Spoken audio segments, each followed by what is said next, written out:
ये जो भवन है, ये आप इसके एरिया के बारे में अगर बात करें तो आपके होश उड़ जाएंगे। ये मास्क हटा दिए तो फाइन कटवा लिया, सिंपल सा फंडा है यहाँ पे, लेकिन फिर भी रिस्क है तो इसका चलिए। तो वेब सीरीज देखने के बाद इतना मोटिवेशन है कम से कम तो कैसे जाए।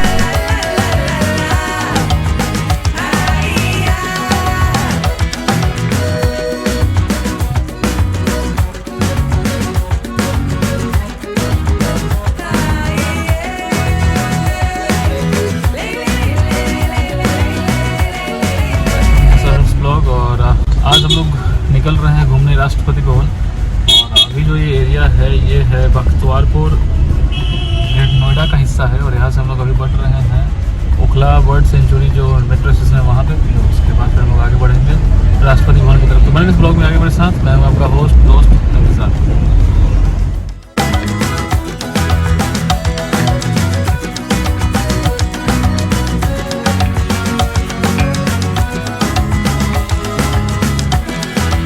Welcome back. और अभी हम लोग पहुंच चुके हैं राष्ट्रपति भवन पे, और यहाँ पे जिस तरीके से बिल्कुल मैं आपको बताऊं कि बिल्कुल अलाउड नहीं है यहाँ पे ब्लॉग शूट करना या फिर कुछ भी, लेकिन हम लोग परमिशन लिए कि सर प्लीज़ हम लोग बिहार से आए हैं, प्लीज़ अलाउ कीजिए। तो हम लोग को मुश्किल से 5 से 10 मिनट दिया गया है। उन्होंने कहा कि तुम जल्दी से जल्दी जितना घूम सकते हो घूम आओ, उसके बाद तुमको वीडियो नहीं बनानी है। तो चलिए फिर लेके चलते हैं आपको यहाँ पे, और इसके बारे में आपको बताएंगे बहुत सारी डिटेल्स। तो चलिए फिर आगे स्टार्ट करते हैं और दिखाते हैं आपको राष्ट्रपति भवन दिल्ली से।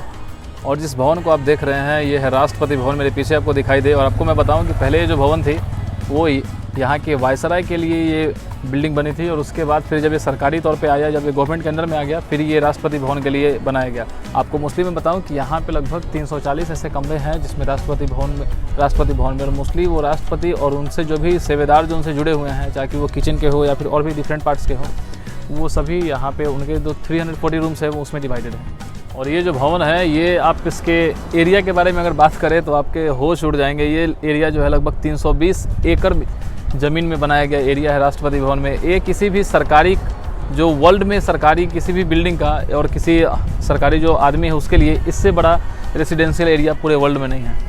यहाँ पे जो गार्डन है राष्ट्रपति भवन का वो आपको देखने को मिलेगा। कितनी दूरी में है राष्ट्रपति भवन का गार्डन, आप देख के हैरान हो जाएंगे।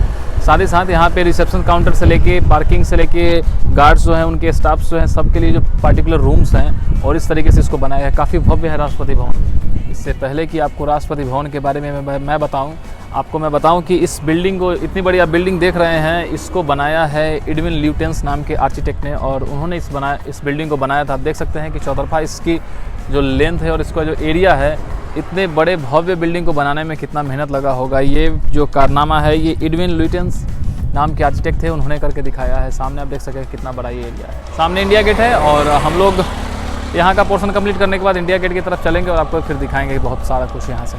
बने रहिए ब्लॉग में आगे मेरे साथ। राष्ट्रपति भवन का जो हिस्सा मैं आपको दिखाऊँ ये गार्डन इतना लंबा चौड़ा गार्डन आपको देखने को मिलेगा, और ये सामने आपको बहुत खूबसूरत देखने को मिलेगा। ये है सामने इंडिया गेट, और ये पूरा हिस्सा जो है ये बिल्कुल, मैं आपको बताऊं, ये पहली बार मैं भी यहाँ पे आया हूँ, और राष्ट्रपति भवन को देख के आप अचंभित हो जाएंगे। काफ़ी बड़ा बिल्डिंग, 320 एकड़ की ये रेसिडेंशियल एरिया सोच सकते हैं आप। मास्क हटा दिए तो फाइन कटवा लिया, सिंपल सा फंडा है यहाँ पे, लेकिन फिर भी रिस्क है तो इसका चलिए। ये तो वेब सीरीज़ देखने के बाद इतना मोटिवेशन ना है कम से कम तो कैसे करेंगे। ये पार्क का हिस्सा है, यहाँ पे आप देख सकते हैं। राष्ट्रपति भवन में घूमना बिल्कुल अलाउड नहीं है अभी, पहले भी नहीं था। पहले इन्होंने कहा कि 18-19 के पास ही बंद हो गया था, मैं तो बहुत लेट से आया, फिर भी तो ऊपर जाना अलाउड नहीं था।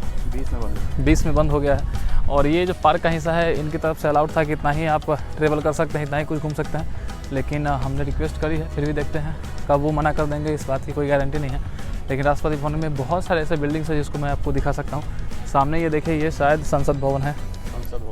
ये संसद भवन आपके सामने इस तरीके से, और यहाँ पे ये पार्क का बेहतरीन हिस्सा। यहाँ पे आप ब्लॉग शूट कर सकते हैं।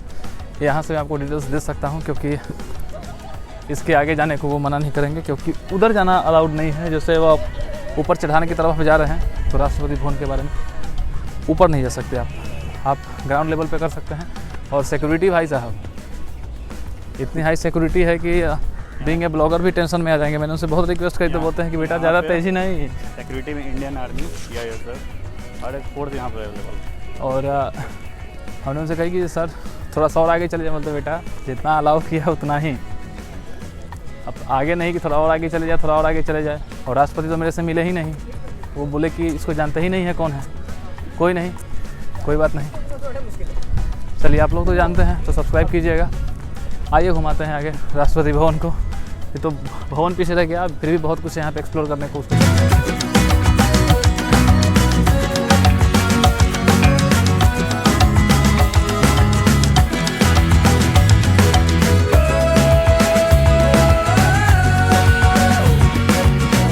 भाई कि इस राष्ट्रपति भवन जो पीछे आपको दिखाई दे रहा है, इसको बनाने में कितना वक्त लगा है?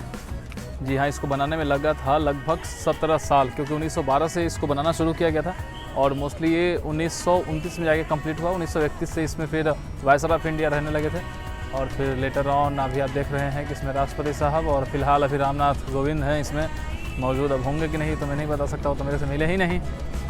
जितने भी यहाँ पे आपको देखने को मिले हैं ये गार्डन्स, वो सभी मुगल गार्डन्स थी और वो सभी मुगल साम्राज्य के टाइम से ही बना हुआ गार्डन था। और ये राष्ट्रपति भवन के पीछे है, ठीक मुगल गार्डन्स सभी थे राष्ट्रपति भवन के पीछे थे। आपको मैं बताऊं कि एरिया के हिसाब से पूरे विश्व में किसी भी स्टेट का हेड का जो जितना भी हाउसिंग एरिया है, जो रेसिडेंशियल एरिया है, इससे बड़ा पूरे वर्ल्ड में किसी का नहीं है। ये 320 एकड़ में बना हुआ ये एरिया किसी भी स्टेट के हेड के लिए इससे बड़ा ये एरिया पूरे विश्व में नहीं है। और मेरे पीछे दिख रहा है आपको वो जो है वो है इंडिया गेट। तो फिलहाल इस ब्लॉग को करेंगे यहीं पे समाप्त। अगर चैनल पर नया है तो सब्सक्राइब करके जाइएगा, इंस्टाग्राम फॉलो करना भूलिएगा नहीं। इनकेस अगर कोई भी दिल्ली से सवाल है तो मेरे से पूछ सकते हैं, आप मेरे से पूछ सकते हैं इंस्टाग्राम पे। तो चलिए इस ब्लॉग करते हैं यहीं पे समाप्त, मिलते हैं आपसे अगले ब्लॉग में। और फिर अगर आपको दिखाएंगे हम लोग यहाँ से इंडिया गेट भी, तो बने रहिएगा हमारे चैनल पर और सब्सक्राइब करके जाइएगा। तब तक के लिए जय हिंद।